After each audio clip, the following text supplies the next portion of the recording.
بسم اللہ الرحمن الرحیم۔ السلام علیکم ورحمۃ اللہ۔ عزیز طلبہ، اللہ تعالیٰ سے امید ہے کہ آپ سب خیر و عافیت سے ہوں گے۔ سبق نمبر 125 اور اس سبق میں ہم باب فی المعادن والرکاز شروع کر رہے ہیں۔ معدن کی جمع ہے اور اس کا مطلب ہے کہ زمین کے اندر جو چھپے ہوئے خزانے ہیں اللہ تعالیٰ نے جن کو بنایا ہے، اور یا کسی انسان نے زمین کے اندر ان کو دفن کیا ہے، چاہے وہ سونا ہو، چاندی ہو یا کوئی اور معدنی چیز ہو، تو وہ اگر کسی کو مل جاتی ہے، اور رکاز بھی اسی کو کہتے ہیں، رکاز مرکوز سے ہے، یعنی جس کو زمین کے اندر گاڑا گیا ہو یا قدرتی طور پر یا کسی نے اس کو دفن کیا ہو، تو وہ اگر مل جاتا ہے تو اس کے اندر شریعت کا کون سا حق لازم ہوگا۔ جس طریقے سے باقی اموال کے اندر جیسے کہ زکوٰۃ ہے، آگے انشاءاللہ ہم عشر کا ذکر کریں گے، تو زکوٰۃ کے اندر 40واں تھا حصہ دینا، اور اب اس باب کے اندر جو ہوگا وہ 5واں حصہ دینا ہوگا، خمس جسے کہتے ہیں، اور اس کے بعد آگے ہم جائیں گے تو کہیں پہ عشر یعنی 10واں حصہ ہو رہا ہوگا۔ تو یہ شریعت کے معیارات ہیں جو لازم کیے گئے ہیں اموال پر۔ تو 40ویں حصے کے بعد ابھی ہم 5واں حصہ کہاں کہاں پہ دینا ہے وہ پڑھیں گے۔ تو زمین سے ملنے والے جو خزانے ہیں اور معدنیات ہیں تو ان کا بیان انشاءاللہ اس سبق کے اندر ہوگا۔ عام طور پر جو الفاظ استعمال کیے جاتے ہیں زمین کے اندر جو مدفون خزانے ہیں ان میں ایک ہوتا ہے معدن۔ معدن کہتے ہیں جو قدرتی طور پر زمین میں پایا جاتا ہو۔ اللہ تعالیٰ نے جب سے یہ دنیا اور یہ زمین بنائی ہے تو اس کے اندر سونا یا چاندی یا لوہا یا کوئی بھی اس طرح کی معدنی چیز وہ اللہ تعالیٰ نے زمین کے اجزاء میں رکھی ہوئی ہے، تو وہ قدرتی طور پر اگر کسی کو وہ چیز مل جاتی ہے تو اس کے اندر کیا حکم ہوگا تو اس کو ہم دیکھیں گے۔ اسی طریقے سے دوسرا لفظ ہوتا ہے کنز۔ کنز آپ نے بھی بہت مرتبہ سنا ہوگا، کنز خزانے کو کہتے ہیں، اور یہ بھی وہ خزانہ ہوتا ہے جس کو انسان نے دفن کیا ہو زمین کے اندر اور وہ پھر مل جائے، اس کے اوپر پھر اس طرح کی علامات وغیرہ بھی ہوتی ہیں۔ پھر اگر وہ اہل اسلام کی علامات ہوں، کوئی کلمہ وغیرہ لکھا ہو تو پتہ چل جاتا ہے کہ یہ مسلمانوں کا دفن کیا ہوا ہے، اور اگر کوئی بتوں کی علامات ہوں تو اس سے بھی پتہ چل جاتا ہے کہ یہ کوئی کسی غیر مسلم کا دفن کیا ہوا ہے۔ اور عدن، یہ عدن سے ہے، عدن کہتے ہیں ہمیشہ کے لیے کوئی جائے قرار،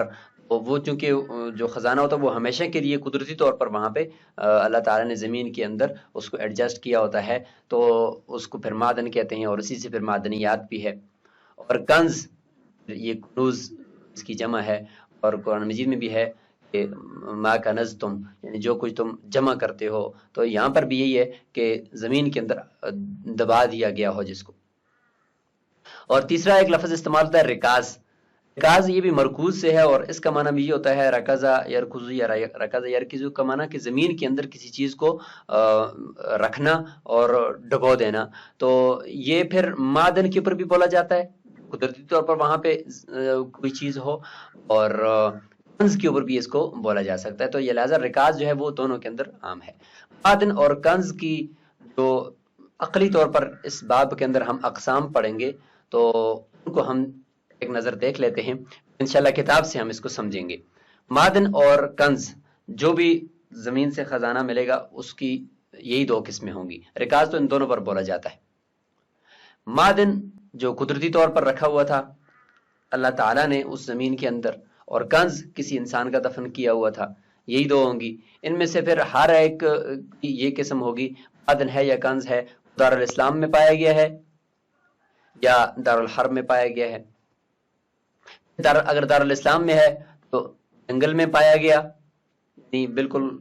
کسی کی ملکیت میں نہیں ہے وہ جگہ، وہاں پر پایا گیا، یا کسی کی مملوکہ زمین میں پایا گیا،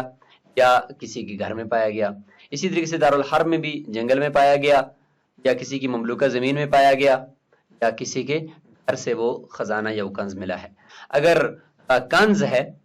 یعنی کسی کا دفن کیا ہوا خزانہ ملا ہے اور ملا بھی گھر میں ہے، تو گھر میں اگر ہے تو چاہے وہ دارالحرب ہو یا دارالاسلام ہو، اس کے اندر پھر یہ قسم بن جائے گی کہ اہل اسلام کا نشان یا علامت اس پہ ہے، یا اہل جاہلیت کی کوئی علامت اس خزانے کے اوپر ہے؟ اگر ہے تو اس سے پتہ چل جائے گا کہ اہل جاہلیت کا ہے یا اہل اسلام کا ہے۔ یا پھر تیسری قسم یہ ہوگی کہ وہ مشتبہ ہوگا، کوئی علامت اس پہ نہیں ہوگی، تو پھر اس کا حکم بھی ہوگا۔ تو یہ بنیادی طور پر پورا یہ سٹرکچر ہے جو اس باب کے اندر ہم اس کو پڑھ رہے ہوں گے اور اس کے احکامات کو جان رہے ہوں گے۔ اب ہم یہ دیکھتے ہیں کہ جو معدن ہے، اللہ تعالیٰ نے اس زمین کے اندر جو خزانے چھپا رکھے ہیں ان کی کتنی قسمیں ہیں۔ ان میں ایک قسم تو یہ ہے کہ جامد ہیں اور اگر پگھلائیں تو پگھل جاتے ہیں، جامد شکل میں ہیں، لیکوڈ نہیں ہے، اور اگر ان کو پگھلاؤ تو پگھل جاتے ہیں، جیسے کہ سونا ہے، چاندی ہے، پیتل ہے، لوہا ہے، اس طرح کی جتنے بھی دھاتیں ہیں وہ زمین سے ملتی ہیں، لیکن اگر ان کو پگھلاؤ تو پگھل جاتی ہیں۔ دوسری قسم ہے جامد ہی کی لیکن وہ پگھلتی نہیں ہے، جیسے کہ چونا ہے، یاقوت ہے، نمک ہے، سرما ہے، اس طرح کی جتنی بھی معدنیات ملتی ہیں پگھلتی نہیں ہیں۔ اور تیسری قسم ہوتی ہے لیکوڈ، غیر جامد، جیسے کہ تیل ہے، پیٹرول ہے، پانی ہے، جتنی بھی چیزیں ہیں یہ زمین سے نکلتی ہیں، تو یہ غیر جامد ہیں۔ تو اب ہم جو حکم پڑھ رہے ہیں وہ ایسی چیزیں کہ جو جامد شکل میں ہوں اور پگھلانے سے پگھل جائیں، وہ دیکھیں گے کہ وہ مال نامی کس طرح بنتی ہیں اور ان کے اندر ان کو ڈھالا جا سکتا ہے یا نہیں ڈھالا جا سکتا، تو اس کی بات ابھی ہو رہی ہے کہ اس کے اندر ہم کون سا کتنا حق اللہ تعالیٰ کا اس میں ہم ادا کریں گے۔ باب فی المعادن والرکاز، قال معدن ذهب او فضة او حدید او رصاص او صفر وجد فی ارض خراج او عشر فیہ الخمس عندنا، سونے کی کان مل جائے یا سونا زمین کے اندر سے مل جائے، معدن یعنی وہ جگہ جہاں سے وہ ملا ہے اور قدرتی طور پر وہ وہاں پر موجود ہے، او فضة یا چاندی ملا ہے، حدید لوہا، رصاص تانبا، صفر یا پیتل، وجد فی ارض خراج خراجی زمین کے اندر یعنی کفار سے قبضہ کی ہوئی ہے اور اس پر ٹیکس لاگو کیا ہوا ہے وہ زمین ہے، او عشر یا عشری زمین ہے، مسلمانوں کی ملکیتی زمین ہے، اس میں عشر دیا جاتا ہے، ففیہ الخمس، زمین میں بھی ہو اس کے اندر خمس لازم ہے حناف کے نزدیک۔ اس میں یعنی یہ جتنی بھی چیزیں اگر آپ ان کو دیکھیں تو یہ گلانے سے پگھل جاتی ہیں اور مختلف چیزیں ان سے بنتی ہیں، رصاص، صفر، ان سے یعنی تانبا اور پیتل کے برتن بنائے جاتے ہیں، لوہا ڈھالا جا سکتا ہے، مختلف چیزیں اس سے بنتی ہیں، سونا چاندی سے آپ کو پتہ ہے کہ برتن بھی بنتے ہیں، زیور بھی بنتے ہیں، تو ان کے اندر پھر خمس ہے۔ قال شافعی رحمہ اللہ، امام شافعی رحمہ اللہ فرماتے ہیں لا شیء علیہ فیہ، ان کے اندر کچھ بھی لازم نہیں ہے، لأنہ مباح، اس لیے کہ یہ مباح ہیں جس کو بھی ملے، سبقت یدہ الیہ، مباح کا حکم یہ ہوتا ہے کہ جس کا ہاتھ پہلے اس کو پہنچ گیا وہ اسی کی ہوتی ہے۔ سعید، اس کی مثال دے رہے ہیں امام شافعی رحمہ اللہ، قیاس کر رہے ہیں شکار کے اوپر کہ شکار مباح ہے، جس کو پہلے ملا وہ اسی کا ہوتا ہے، الا اذا كان المستخرج ذهبا او فضة، لیکن امام شافعی رحمہ اللہ اس میں ایک چیز کا استثناء کرتے ہیں کہ جو ملا ہے وہ اگر سونا اور چاندی ہے فیجب فیہ الزکوۃ، خمس تو نہیں ہوگا لیکن اس سونا چاندی کے وجہ سے اس کے اندر زکوٰۃ واجب ہو جائے گی بہرحال، کہ سونا اور چاندی ہیں تو سونا اور چاندی مال نامی ہے خلقتاً، اس کے اندر خمس کے تو قائل نہیں ہے، لیکن وہ فرماتے ہیں کہ زکوٰۃ بہرحال اس میں لازم ہوگی۔ اس پہ سال گزرنا شرط قرار دیں یا نہ دیں، کیونکہ اگر زکوٰۃ ہے تو پھر سال گزرنا ضروری ہوتا ہے۔ فرماتے لا یشترط الحول فی قول، ایک قول امام شافعی رحمہ اللہ کے اس میں یہ ہے کہ سال گزرنا اس میں شرط نہیں ہے، اور یہی صحیح قول ہے ان کا۔ کیوں؟ دلیل یہ ہے کہ لأنہ نماء کلہ، کیونکہ سونا اور چاندی ویسے بھی خلقتاً بڑھوتری کے لیے ہوتے ہیں، اور ساری کی ساری یہ بڑھوتری ہی ہے، اور سمن ہوتا ہے، اس سے کوئی بھی چیز خریدی جا سکتی ہے۔ اور والحول للتنمیہ، جو سال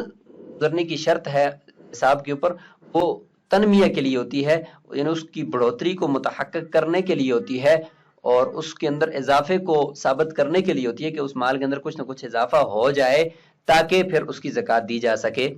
تو یہ تو خود بہت بڑھوتری ہی ہے، آج اگر جا کر اس کو مارکیٹ میں لے کر جائیں گے تو یہ بک جائے گا اور بہت بڑی آمدنی ہو جائے گی، لہٰذا سال گزرنا اس کے اوپر امام شافعی رحمۃ اللہ کے نزدیک ضروری نہیں ہے۔ ولانا حناف فرماتے ہیں قولہ علیہ السلام، رسول اللہ صلی اللہ علیہ وسلم کا فرمان ہے، وفی الرکاز الخمس، رکاز یعنی وہ خزانہ چاہے کسی نے دفن کیا ہو یا قدرتی طور پر وہاں ہو اور مل جائے، اس کے اندر خمس ہوتا ہے، یعنی 4 حصے اس ملنے والے بندے کو ملیں گے جس کو یہ ملا ہے، اور 5واں حصہ وہ اللہ کے راستے میں اس نے خرچ کرنا ہے، مستحقین کو دینا ہے۔ وہ من الرکز، رکاز رکز سے ہے مصدر، اطلق علی المعدن، اس کا اطلاق معدن پر بھی کیا جائے گا، یعنی وہ خزانہ قدرتی طور پر وہاں زمین کے اندر مدفون تھا۔ وَلِأَنَّهَا كَانَتْ فِي أَيْدِ الْكَفَرَةِ، پہلی دلیل یہ ہے کہ یہ خزانہ اگر زمین کے اندر تھا اور کسی نے دفن کیا تھا پھر بھی، یا قدرتی طور پر وہاں تھا پھر بھی، یہ کافروں کے غیر مسلموں کے قبضے میں تھا، کیونکہ زمین اگر ان کے قبضے میں تھی خزانہ بھی ان کی قبضے میں تھا نا، کیونکہ وہ خزانہ تو زمین کے اندر تھا۔ فَحَوَتْهَا أَيْدِينَا، ہمارے ہاتھوں نے اس کو لے لیا، جمع کر دیا، غلبتاً، غلبہ پا کر کہ ہم نے زمین کو فتح کیا ہے کفار سے، اس کو لیا ہے اور اس زمین کے اندر یہ خزانہ مل گیا۔ فَكَانَتْ غَنِيمَةً، یہ بھی تو ایک طرح کی غنیمت ہوئی کہ جو زمین غنیمت میں ملی ہے تو اس زمین کے اندر چھپا ہوا خزانہ بھی تو غنیمت کے طور پر ہمیں ملا، تو یہ بھی ایک طرح کی غنیمت ہے۔ وَفِي الْغَنَائِمِ الْخُمُسِ، اور غنائم میں تو غنیمت کے اندر خمس ہوتا ہے، 4 حصے جو ہیں وہ مجاہدین کے ہوتے ہیں اور ان میں تقسیم ہوتے ہیں، اور 5واں حصہ اللہ کے راستے میں ہوتا ہے، تو لہٰذا اس کے اندر بھی، اس مدفون خزانے اور دفینے کے اندر بھی اسی طریقے سے ہوگا۔ امام شافعی رحمۃ اللہ نے جو شکار کے اوپر اس کو قیاس کیا ہے، خلاف السعید سے اس کا جواب دے رہے ہیں کہ شکار کے اوپر اس کو قیاس کرنا درست نہیں ہے۔ وجہ یہ ہے کہ لِأَنَّهُ لَمْ يَكُنْ فِي يَدِ أَحَدٍ، اس لیے کہ شکار تو کسی کے قبضے میں پہلے نہیں تھا کہ ہم نے اس سے لیا، لیکن یہاں پر جو خزانہ ہے وہ تو زمین کسی کے قبضے میں تھی اور وہاں سے پھر ہم نے لی اور اس کے ساتھ خزانہ بھی آیا، شکار تو ایسا نہیں ہے۔ اللہ، یہاں سے ایک اشکال کا جواب دیں گے، آپ نے اس کو غنیمت کے ساتھ تشبیہ دی ہے۔ غنیمت کے اندر تو ایسا ہوتا ہے کہ 4 حصے وہ مجاہدین کے ہوتے ہیں جو علاقوں کو فتح کرنے والے ہوتے ہیں اور فوج کے ہوتے ہیں، جبکہ آپ یہاں پر جو خزانہ ملتا ہے اس کے 4 حصے مجاہدین کو نہیں دیتے، فوج کو نہیں دیتے، بلکہ آپ تو وہ ملنے والے بندے کو دے دیتے ہیں۔ اس کا جواب دیتے ہیں کہ ان للغانمین یدن حکمیہ، غنیمت پانے والے جو مجاہد ہیں اور فوج ہے ان کا قبضہ اس خزانے کے اوپر حکمی قبضہ ہے، حقیقی قبضہ تو ان کا زمین پر ہے، جو زمین انہوں نے فتح کی ہے، اور خزانہ اس زمین کے اندر ہے، تو حقیقتاً قبضہ ان کا زمین پر ہے اور خزانے پر حقیقتاً قبضہ نہیں ہے، حکماً قبضہ ہے، لثبوتها علی الظاہر، کیونکہ ان کا جو قبضہ ہے وہ ظاہر پر ہے، اندر خزانے پر نہیں ہے۔ اما الحقیقیہ، جو حقیقی قبضہ ہے خزانے پر، فللواجد، وہ تو اس کے لیے ہے، اس کو ثابت ہوا ہے جس نے اس خزانے کو پایا ہے، لہٰذا ہم یہاں پہ حقیقی قبضے کا اعتبار کر کے جس نے اس کو پایا ہے، جس کو وہ ملا ہے، اس کو دے دیں گے 4 حصے، اور جن کا حکمی قبضہ ہے ان کو نہیں دیں گے۔ فاعتبرنا الحکمیۃ فی حق الخمس، بس ہم نے خمس کے حق میں تو حکمی قبضے کا اعتبار کر دیا کہ یہ جن کا قبضہ حکمی ہے لہذا ان کو یہ خمس دے دو، بل حقیقیۃ فی حق الاربعۃ الاخماس، اور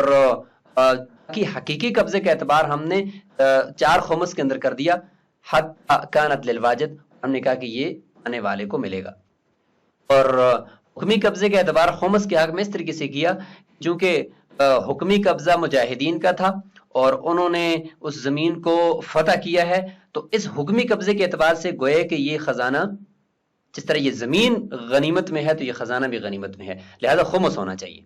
آگے وہ خمس مستحقین کو ملے گا، اور وہ مستحقین کون ہوں گے ان کو دیکھ لیا جائے گا۔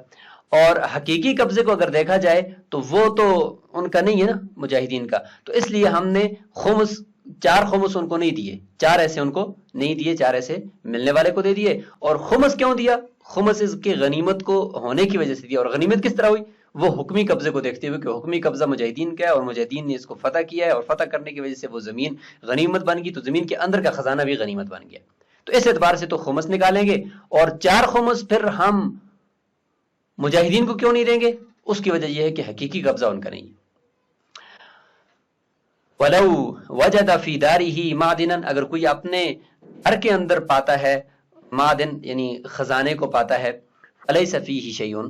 اس کے اندر کچھ بھی لازم نہیں ہے۔ عند ابی حنیفہ رحمہ اللہ، امام ابو حنیفہ رحمہ اللہ کے نزدیک کسی نے اپنے گھر کے اندر ہوئے اس پلاٹ میں اس کو مل گیا ہے تو کچھ بھی نہیں ہے۔ وقال فیہ الخمس، صاحبین فرماتے ہیں کہ اس میں خمس لازم ہے، لإطلاق ما روینا، تو ہم نے روایت کیا ہے وہ مطلق ہے کہ پھر رکاز الخمس، تو لہذا اس میں کوئی شرط نہیں ہے کہ گھر میں ملے تو پھر نہیں دینا۔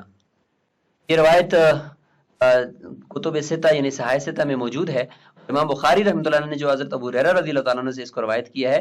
کہ العجماء جبار والبئر جبار والمعدن جبار وفي الركاز الخمس، کہ انشاءاللہ آگے اس کا ذکر آتا رہے گا، لیکن اس میں یہ جو ہے پھر رکاز الخمس، یہ ٹکڑا یہاں پہ ہمارا مستدل ہے۔ امام ابو حنیفہ رحمہ اللہ کی دلیل یہ ہے کہ انہ من اجزاء الارض، یہ جو معدن ہے یہ زمین کے اجزاء میں سے ہے، یعنی معدن ہے،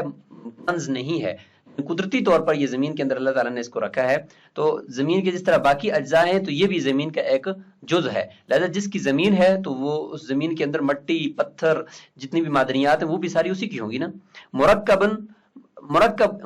فیہا، یعنی زمین کے اجزاء میں سے ہے اور مرکب ہے اس زمین کے اندر، یعنی جڑا ہوا ہے۔ اگر مرکبون پڑھیں گے تو پھر یہ انہو کی خبر ثانی بن جائے گی۔ ولا مؤونۃ فی سائر الاجزاء، زمین کے باقی اجزاء کے اندر اس مالک کے اوپر کوئی خرچ نہیں ہے، کوئی بھی اضافی بوجھ اس کے اوپر نہیں ہے، تو جس طرح کہ اس کی مٹی ہے، اس کے پتھر ہیں، اس کی وجہ سے اس پلاٹ کے مالک کے اوپر کوئی بھی خرچ نہیں آتا، تو لہٰذا یہاں اس کے اندر سے اگر کوئی خزانہ مل جائے تو فقدا فی ھذا الجزء، خزانے والا جز جو ملتا ہے اس کے اندر بھی کوئی حق لازم اس پہ نہیں ہونا چاہیے۔ لأن الجزء لا يخالف الجملہ، کیونکہ جز جو ہوتا ہے وہ کل کے مخالف نہیں ہوتا، لہٰذا جز جو زمین کا ہے، جس طرح پوری زمین کے اوپر کوئی بھی خرچ اضافی اس کے اوپر کوئی ٹیکس لاگو نہیں ہے، تو لہٰذا اس زمین کی اس جز کے اوپر بھی کوئی بھی ٹیکس اس کے اوپر لاگو نہیں ہوگا۔ بخلاف الکنز، خلاف کنز کے جو کسی کا دفن کیا ہوا خزانہ مل جائے گھر میں، لأنہ غیر مرکب فیہ، کیونکہ زمین کا جز نہیں ہے، زمین کے ساتھ وصل نہیں ہے بلکہ کسی نے دفن کیا ہوا ہے، تو اس میں پھر یہ ہے کہ امام صاحب بھی اس میں اس چیز کے قائل ہیں کہ اس میں خمس ہونا چاہیے۔ قال ان وجدہ فی ارضہ، اگر کوئی اپنی زمین کے اندر پا لیتا ہے خزانے کو، یعنی اپنے گھر میں پلاٹ میں تو نہیں کہ اپنی بقیہ مملوکہ زمین کے اندر اس نے اس کو پایا ہے، تو فعن ابی حنیفہ رحمہ اللہ فیہ روایتان، اس میں پھر 2 روایتیں ہیں، ایک روایت میں خمس لازم ہے اور ایک روایت میں اس میں بھی خمس لازم نہیں ہے۔ ووجہ الفرق علی احداہما، اور روایتوں میں جو ایک روایت ہے کہ جس کے اندر ہم یہ کہیں گے کہ خمس لازم ہے، جس صورت میں ہم یہ کہیں گے بھائی مملوکہ زمین کے اندر ملنے والے خزانے پر بھی خمس لازم نہیں ہے، اس کی دلیل تو امام ابو حنیفہ رحمہ اللہ کی وہ ہوگی، لیکن وہ روایت امام ابو حنیفہ رحمہ اللہ سے کہ جس میں زمین کے اندر سے ملنے والا خزانہ اس پر خمس لازم ہے، تو اب فرق کیا ہوا کہ گھر میں ملے، کمرے کے اندر سے زمین کھودتے ہوئے ملے، وہاں پہ خمس نہیں ہے، اور لیکن باہر دوسری مملوکہ جو زمین ہے اس سے ملے تو خمس لازم کرتے ہیں۔ وجہ کیا ہے وہ یہاں پہ بیان کرنا مقصود ہے۔ وہ روایت الجامع صغیر، جامع صغیر کی یہ روایت ہے کہ ان الدار، کیونکہ جو گھر ہوتا ہے ملکت خالیتا عن المؤانی دون الارض، وہ جو ملکیت میں آیا ہوا ہے نا گھر، وہ ملکیت میں بغیر کسی مشقت کے اور بغیر کسی اضافی ٹیکس کے وہ آیا ہوا ہے، دون الارض، نہ کہ زمین، کیونکہ زمین کے اندر اگرچہ آپ کی مملوکہ زمین ہے آپ نے عشر دینا ہوتا ہے، اگر غیر مسلم کی زمین ہے تو اس کا خراج دینا ہوتا ہے، تو لہذا زمین کے اوپر بہرحال کچھ نہ کچھ معونت ہے، لیکن گھر کے اوپر تو نہیں ہوتی نا، لہذا گھر کے اوپر نہیں ہوتی تو گھر کے اجزاء کے اوپر اندر سے کوئی اگر معدنی چیز مل جائے تو اس کے اوپر خمس بھی نہیں ہوگا. اور زمین چونکہ مسلمان کی ہو یا غیر مسلم کی ہو، بہرحال اس کے اوپر حق ایک لازم ہے، جب ہے تو اس کے جز کے اوپر بھی حق لازم کیا جا سکتا ہے. یہ اس قول کی دلیل ہے. وَلِهَذَا وَجَبَ الْعُشْرُ وَالْخِرَاجُ فِي الْأَرْضِ دُونَ الدَّارِ، اسی وجہ سے عشر اور خراج زمین کے اندر لازم ہوتا ہے نہ کہ گھر کے اوپر. قَدَا هَذِهِ الْمُؤُونَةُ، یہی مؤونت بھی اس پر لازم ہو سکتی ہے جو اگر کوئی اس میں سے معدنی چیز مل جائے تو خمس بھی اس پر لازم ہو سکتا ہے مملوکہ زمین سے. وَإِنْ وَجَدَ رِكَازًا، اگر کسی نے پایا اپنی یعنی مملوکہ زمین میں کنز کو، یعنی رکاز ظاہر ہے کہ معدنی چیز کا ذکر تو اوپر ہو گیا نا، اب یہاں پہ اس سے مراد کنز ہی ہے، یعنی جو دفن کیا ہوا خزانہ مل گیا، ای کنزن، تو وجب فیہ الخمس عندہم، تمام فقہا کے نزدیک وہ زمین سے مل جائے یا گھر سے مل جائے اس کے اوپر پھر رکاز الخمس کی روایت کو دیکھتے ہوئے اس پہ لازم ہوگا خمس. واسم الرکاز یطلق علی الکنز، اور رکاز کا جو اسم ہے اس کا اطلاق کنز پر ہوتا ہے، یعنی جس دفن کیا ہوا، بمعنی الرکزی، کیونکہ اس کے اندر رقص کا معنی ہے، اور رقص کہتے ہیں وہ الاثبات، کسی چیز کو کہیں پر ثابت کرنا یعنی وہاں پہ رکھ دینا. ثم ان کان علی ضرب اہل الاسلام، اس کے بعد آگے اس کی 3 صورتیں ہوں گی. جو دفن کیا ہوا خزانہ اگر کسی کو ملا ہے، چاہے وہ اپنے گھر میں ملا یا مملوکہ زمین میں ملا یا جہاں سے بھی ملا، تو دیکھیں گے کہ اس کے اوپر اہل اسلام کی کوئی نشانی ہے، المکتوب علیہ کلمۃ الشہادہ، جیسے کہ اس کے اوپر کوئی کلمہ شہادت لکھا ہوا ہو. اگر یہ ہے، یہ پہلی صورت آ گئی، فهو بمنزلۃ اللقطہ، یہ بمنزلہ لقطہ کے ہوگا. قد عرف حکمها فی موضعہ، اس کا حکم اپنی جگہ پر ذکر کر دیا گیا، یعنی اس کا حکم پھر کتاب اللقطہ کے اندر ہے کہ کسی کی کوئی چیز مل جائے تو اگر 10 درہم یا اس سے کم کی ہے تو 3 دن تک اس کی تشہیر کرے گا، اور اگر اس سے زیادہ کی ہے تو 1 سال تک تشہیر کرے گا. اور مفتبی قول اس میں یہ ہے کہ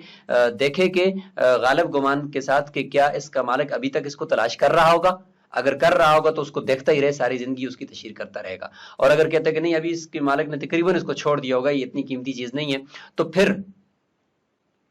اس کو صدقہ کرے گا. اور اگر وہ خود غریب ہے تو استعمال بھی کر سکتا ہے، اور اگر خود امیر ہے تو پھر خود استعمال نہیں کر سکتا، کسی اور مستحق کو وہ صدقہ کرے گا. لیکن یاد رکھیں اگر اس دوران مالک اس کا آ گیا تو پھر یہ چیز اس نے دوبارہ سے اس کا ضمان دینا پڑے گا. وَإِنْ كَانَ عَلَى ضَرْبِ أَهْلِ الْجَاهِلِيَّةِ، دوسری صورت پھر یہ ہوگی کہ یہ کنز جو ملا ہے اس کے اوپر جاہلیت کی علامت کوئی لگی ہوئی ہے، کل منقوش علیہ السلام، اس کے اوپر کوئی خود کرید کر کے یعنی اس کے اوپر نقش و نگار کیا گیا ہے بت کا. فَفِيهِ الْخُمُسُ عَلَى كُلِّ حَالٍ، تو پھر اس میں تو ہر حال کے اندر خمس لازم ہوگا، ہر حال میں خمس لازم ہوگا، جیسے کہ ہم نے ذکر کر دیا کہ جہاں سے بھی ملے خمس لازم ہوگا، کیونکہ پتہ چل گیا کہ یہ کفار کی ہے اور ہمارے ہاتھ ان تک پہنچ چکے ہیں تو یہ غنیمت کی طرح ہے. ثم ان وجدہ فی ارض مباحۃ، پھر آگے یہ دیکھتے ہیں کہ ملا کہاں سے ہے. فرماتے ہیں کہ اگر یہ مباح زمین کے اندر کہیں جنگل وغیرہ میں ملا ہے، فاربعۃ اخماسہ للواجد، 4 خمس تو ملنے والے بندے کو ملیں گے. لأنہ تم الاحراز منہ، کیونکہ اس چیز کا حفاظت اسی بندے کے ذریعے سے ہوئی ہے، لہذا 4 اس کو مل جائیں گے. اذ لا علم بہ للغانمین، کیونکہ اس کا علم تو مجاہدین کو اور فوج کو تو نہیں تھا جنہوں نے اس جگہ کو فتح کیا ہے، وہ تو جس کو یہ ملا ہے اس کو پتہ چلا. فیختص ہوا بہ، بس وہ واجد جس کو یہ خزانہ ملا ہے وہ اس 4 حصوں کا وہ حقدار ہوگا. اور وَإِنْ وَجَدَهُ فِي أَرْضٍ مَمْلُوكَةٍ، اگر دوسری صورت ہے کہ یہ خزانہ مملوکہ زمین کے اندر ملا ہے، کسی کی ملکیتی زمین میں، فَقَذَا الْحُكْمَ عِنْدَ أَبِي يُوسُف رحمہ اللہ، امام ابی یوسف رحمہ اللہ کے نزدیک یہی حکم ہے کہ پھر بھی اس میں 4 حصے جو ہے وہ ملنے والے بندے کو ملیں گے. لأن الاستحقاق بتمام الحیازہ، اس لیے کہ جو حصے کا مستحق ہونا ہے وہ حیازہ کے یعنی اس چیز کو محفوظ کرنے کی وجہ سے ملتا ہے، تو جس نے محفوظ کیا اور جس نے اس کو حاصل کیا اسی وجہ سے. وہی منہ، اور یہ جو حیازہ پائی گئی ہے یعنی اس چیز کی حفاظت پائی گئی ہے اور اس چیز کو جو وہ ملی ہے وہ وہی منہ، وہ اس ملنے والے شخص کو ملی ہے، اسی کی وجہ سے اس کا وجود ہوا ہے، لہذا اسی کو ملے گا. طرفین فرماتے ہیں ہوا للمختط لہو، کہ وہ جو چیز ہے وہ کس کو ملے گی، اس کے 4 حصے وہ اس شخص کو ملیں گے مختط لہو، جس کے لیے یہ زمین یہ پلاٹ الگ کر کے اس کی ملکیت میں دیا گیا ہے. جب سے وہ زمین فتح ہوئی اور اس کے بعد وہ پلاٹ جس کے حصے میں آیا ہے یہ اس شخص کا ہے یہ خزانہ، اور مفتبی قول بھی یہی ہے۔ اور پہلے مسئلے کے اندر بھی مفتبی قول امام ابو حنیفہ رحمہ اللہ کا ہے معدن کے اندر، کہ اس کے اندر اگر گھر کے اندر وہ مل جاتا ہے تو اس کے اوپر خمس نہیں ہے۔ اس میں بھی مفتبی قول امام ابو حنیفہ رحمہ اللہ کا ہے، اور یہاں پر بھی یہ طرفین کا ہے مفتبی قول، کہ اس کے اندر بھی جس شخص کی یہ زمین ہے اور جس کے نام پر ہے اس کو یہ ملے گا۔ وَهُوَ الَّذِي مَلَّكَهُ الْإِمَامُ هَذِهِ الْبُقْعَةَ أَوَّلَ الْفَتْحِ، وہ شخص ہے جس کو امام نے اس ٹکڑے کا مالک بنایا ہے فتح کے شروع میں جب یہ علاقہ فتح ہوا تھا۔ لِأَنَّهُ سَبَقَتْ يَدُهُ إِلَيْهِ، کیونکہ سب سے پہلے اس کا قبضہ اس زمین پر آیا ہے، وَهِيَ يَدُ الْخُصُوصِ، یہی خصوصی قبضہ ہے اس شخص کا، تو فَيَمْلِكُ بِهَا مَا فِي الْبَاطِنِ، تو اس زمین کے اندر جو چیز بھی ہے اس کا بھی وہ مالک ہو جائے گا۔ إِنْ كَانَتْ عَلَى الظَّاهِرِ، اگرچہ اس کا قبضہ تو ظاہر پر تھا لیکن اس کے باطن کی جو چیز ہے وہ بھی اسی کی ہوگی، جیسے کہ کمن استاد سمکتن، اگر کوئی شخص مچھلی کو شکار کرے، بطنها درتن، اور اس کے پیٹ کے اندر کوئی موتی ہو، قیمتی موتی ہو، تو مچھلی کو شکار کرنے کی وجہ سے جب وہ اس کا مالک بن گیا، اس کے قبضے میں آ گئی، تو اندر سے اس کا موتی بھی اس کے قبضے میں آ گیا، ملک الدرہ، وہ موتی کا بھی مالک ہو جائے گا۔ ثم بالبیع، پھر اگر وہ اس مچھلی کو بیچتا ہے یا یہ اوپر پلاٹ کو وہ بندہ بیچ دیتا ہے، تو اس کے اس پلاٹ کو یا اس مچھلی کو بیچنے کی وجہ سے لم تخرج عن ملکہ، یہ اندر کا جو موتی ہے یا یہ جو اس کے اندر چھپا ہوا خزانہ ہے یہ اس کی ملکیت سے نہیں نکلے گا، لأنہ مودع فیہا، کیونکہ یہ خزانہ وہاں پہ دفن کیا ہوا ہے، وہاں پہ قدرتی طور پر اس زمین کے ساتھ ایڈجسٹ نہیں ہے، کسی کا دفن کیا ہوا ہے، تو جو دفن کیا ہوا ہے تو گویا کہ اس زمین کے اندر رکھا ہوا ہے، تو زمین بیچنے سے یہ خزانہ ساتھ نہیں جائے گا۔ بخلاف المعدن، بخلاف اس معدن کے جو قدرتی طور پر زمین کے اندر پایا جاتا ہے، لأنه من اجزائها، کیونکہ وہ تو زمین کے اجزاء میں سے ہوتا ہے، فینتقل المشتری، وہ پھر مشتری کی طرف منتقل ہو جاتا ہے، لیکن یہ نہیں ہوگا۔ لم يعرف المختط له، اگر مختط له یعنی جس کے لیے زمین کو الگ کر کے ملکیت میں دیا تھا شروع میں جب زمین فتح ہوئی تھی اس وقت، اگر وہ نہ ملے، اس کا پتہ نہ ہو کہ یہ کون شخص ہے، تو یصرف الى اقصى مالک يعرف في الاسلام على ما قالوا، تو فقہا جس طرح فرماتے ہیں کہ اس کا وہ آخری یعنی وہ سب سے پرانا مالک، اقصی مالک وہ سب سے پرانا مالک جو اسلام کے اندر زمین آنے کے بعد اس کی پہچان ہے اور کاغذات میں نام آ رہا ہے کہ اس شخص کے پاس سب سے پہلے یہ زمین آئی ہے، اس سے پہلے کا ہمیں پتہ نہیں ہے کہ کس کے پاس تھی، لیکن اس کے پاس ہمیں ملتی ہے اور اس سے پہلے کسی کی اور کی نہیں ملتی، تو اس شخص کو دے دی جائے گی۔ وَلَوْ اشْتَبَهَ الضَّرْبُ، تیسری صورت اس میں یہ تھی کہ نہ اس پہ جاہلیت کی کوئی نشانی ہے اور نہ ہی کوئی اسلام کی کوئی علامت ہے بلکہ مشتبہ ہے، یہ تیسری صورت ہے، تو یہ جعل جاہلیہ فی ظاہر المذہب، ظاہری مذہب کے مطابق اس کو ہم جاہلی ہی قرار دے دیں گے، ہم یہ کہیں گے کہ ظاہری طور پر تو یہی ہے کہ یہ کسی غیر مسلم کی ہوگی کیونکہ یہ زمین پہلے ادھر تھی، لأنہ الاصل، کیونکہ یہی اصل ہے۔ وقیل، اور ایک روایت یہ کہ یجعل اسلامیا فی زماننا، ہمارے اس زمانے کے اندر اس کو اسلامی قرار دیا جائے گا اس چیز کو، کیونکہ لتقادم العہد، اسلام کا جو ایک دور ہے وہ کافی قدیم ہو چکا ہے، اور ہم یہی کہیں گے کہ ہو سکتا ہے کہ کسی مسلمان نے ہی اس کو دفن کیا ہوگا۔ ومن دخل دار الحرب بامان، کوئی شخص دار الحرب میں مسلمان شخص داخل ہو گیا اور امن لے کر، فوجد فی دار بعضهم رکازا، ان کے یعنی کفار کے کسی گھر کے اندر یا کسی بلڈنگ میں اس نے زمین کھودنے کے بعد اس کو خزانہ ملا، یعنی کسی کا دفن کیا ہوا، ردہ علیہم، یہ ان کی طرف واپس لوٹا کر آئے گا، دارالاسلام کی طرف لے کر نہیں آئے گا، تحرزا عن الغدر، دھوکے سے بچنے کے لیے، لأن ما فی الدار فی ید صاحبها خصوصا، اس لیے کہ جو کچھ گھر کے اندر ہوتا ہے وہ اس گھر کے مالک ہوتا ہے خصوصی طور پر، جیسے ابھی ہم نے ذکر کر دیا۔ وَإِنْ وَجَدَهُ فِي الصَّحْرَاءِ، اگر وہاں دارالحرب کی صحرا مباح زمین کے اندر اس نے پایا ہے خزانے کو، تو فَهُوَ لَهُ، یہ جس نے پایا ہے پھر اسی کا ہی ہوگا، لأنه ليس في يد أحد، کیونکہ وہ تو کسی کے ہاتھ میں تو نہیں ہے نا، کسی کے قبضے میں تو نہیں ہے، علی الخصوص، خصوصی طور پر، لہٰذا جس کا ملا ہے اسی کا ہوگا۔ فلا يعد غدرا، تو اگر وہ لے کر آتا ہے دارالاسلام میں تو اس کو ہم دھوکہ نہیں کہیں گے۔ ولا شيء فيه، اس میں کچھ چیز بھی اس پر لازم نہیں ہوگی کیونکہ یہ دارالحرب میں ملا ہے، دارالاسلام میں ملے گا تو تب اس پہ خمس لازم ہوگا۔ لأنه بمنزلة المتلصص غیر مجاہر، یہ ایسا ہے کہ یہ خفیہ طور پر، غیر مجاہر یعنی خفیہ طور پر، مجاہر کہتے ہیں علانیہ اور غیر مجاہر خفیہ طور پر، متلصص گویا کہ یہ چوری کرنے والے کے حکم میں، ضروری تو نہیں ہے لیکن خفیہ طور پر گوئے کہ وہاں سے لے کر آنے والے کے حکم میں ہے. تو اس طریقے سے اگر کوئی بندہ لے کر آ جائے تو اس کے اوپر کچھ بھی خمس وغیرہ لازم نہیں ہوتا.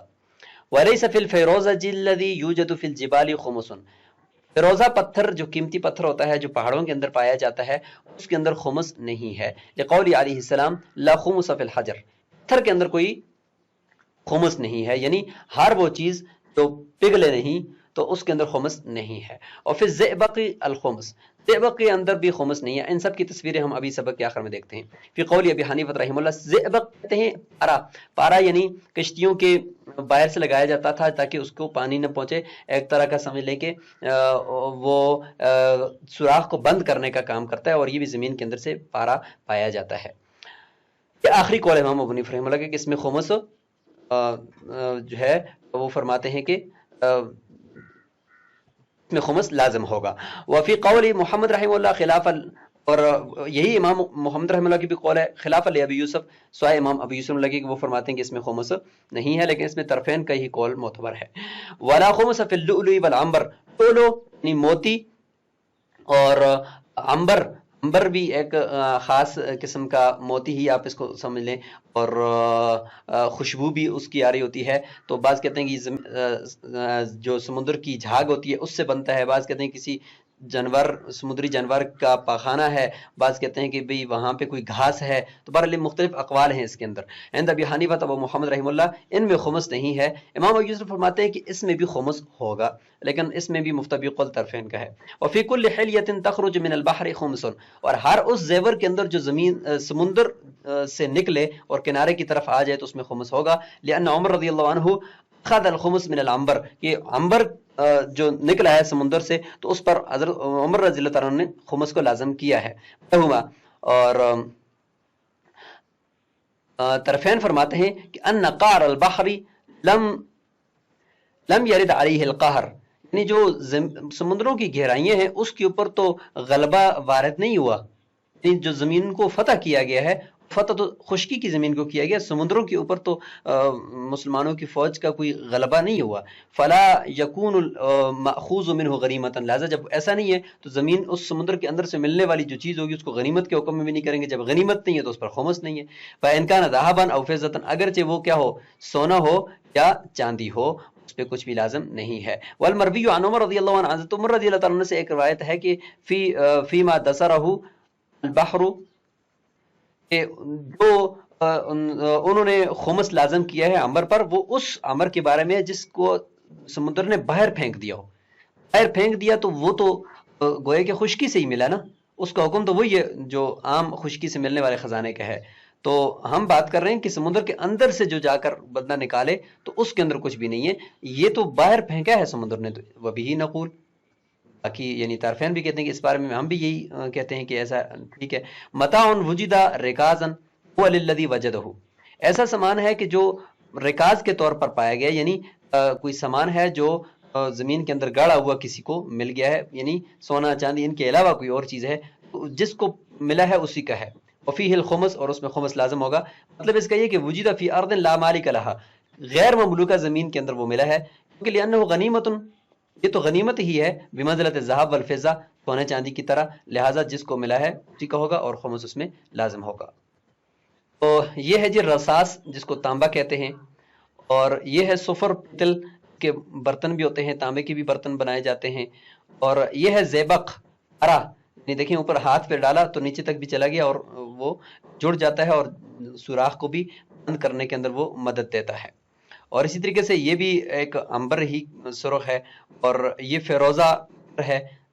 اور اس طریقے سے یہ لؤلؤ موتی ہے. موتی ایک سیپی ہوتی ہے سمندر کے اندر، ایک جانور ہے، اس کے منہ سے اس کے اندر سے یہ نکلتا ہے. اور یہی کہا گیا ہے کہ بہار کی پہلی بارش جب ہوتی ہے تو یہ سمندر کے اندر سے باہر نکلتی ہے یہ سیپی، اور اس کے اندر یہ پہلا قطرہ چلا جاتا ہے اور یہ قطرہ اندر جا کر پھر یہ موتی بن جاتا ہے. اور یہ ہے جی عنبر، سرخ عنبر ہے، اور اسی طریقے سے یہ بھی عنبر کی ایک تصویر ہے. اور یہ سیپی وہ ہے جس کے دیکھیں اندر سے یہ اس طریقے سے یہ موتی نکال رہے ہوتے ہیں. تو آج کا ہمارا یہ سبق اختتام کو پہنچا، جس میں ہم نے معدنیات اور چھپے ہوئے زمین کے خزانوں کے زکوٰۃ، اس کے اوپر اللہ تعالیٰ کا جو حق ہے اس کا ذکر کیا۔ السلام علیکم ورحمۃ اللہ وبرکاتہ۔